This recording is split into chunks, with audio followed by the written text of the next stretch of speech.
আসসালামু আলাইকুম রাহমাতুল্লাহ।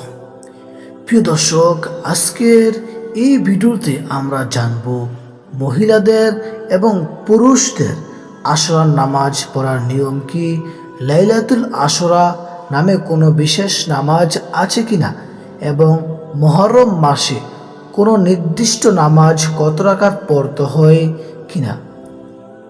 ভিডিওটি শেষ পর্যন্ত দেখুন, কারণ এই বিষয়ে সমাজে অনেক ভুল ধারণা প্রচারিত রয়েছে। প্রিয় দর্শক, প্রথমে জেনে রাখা দরকার যে ইসলামে আশুরার দিন অর্থাৎ মুহররম মাসের 10 তারিখ অত্যন্ত ফজিলতপূর্ণ একটি দিন। রাসূলুল্লাহ সাল্লাল্লাহু আলাইহি ওয়াসাল্লাম বলেছেন, এই দিনে রোজা রাখার ব্যাপারে বিশেষ গুরুত্ব দিয়েছেন। হাদিসে এসেছে, আমি আল্লাহর কাছে আশা করি আশুরার দিনের রোজা বিগত 1 বছরের গুনাহ মাফের কারণ হবে। সহিহ মুসলিম। এখন প্রশ্ন হলো, আশুরার জন্য কি কোনো নির্দিষ্ট নামাজ রয়েছে? প্রিয় দর্শক, কোরআন ও সহিহ হাদিসে আশুরার রাতের জন্য বিশেষ কোনো নামাজ, নির্দিষ্ট রাকাতের নামাজ বা লাইলাতুল আশরার নামে কোনো বিশেষ নামাজ প্রমাণ পাওয়া যায় না। তাই আশরার নামাজ 2 রাকাত, 4 রাকাত, 10 রাকাত বা 100 রাকাত এই ধরনের নির্দিষ্ট ফজিলতের বর্ণনা সহিহ হাদিস দ্বারা প্রমাণিত নয়।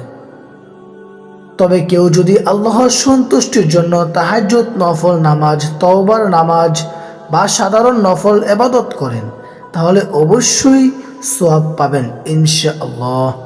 মহিলাদের জন্যও একই বিধান। মহিলারা ঘরে বসে ওযু করে কিবলামুখী হয়ে সাধারণ নফল নামাজ আদায় করতে পারেন। 2 রাকাত, 4 রাকাত বা নিজের সামর্থ্য অনুযায়ী যত নফল নামাজ ইচ্ছা পড়তে পারেন। নফল নামাজের নিয়ম হলো, প্রথমে নিয়ত করবেন, তারপরে তাকবীরে তাহরিমা বলে নামাজ শুরু করবেন।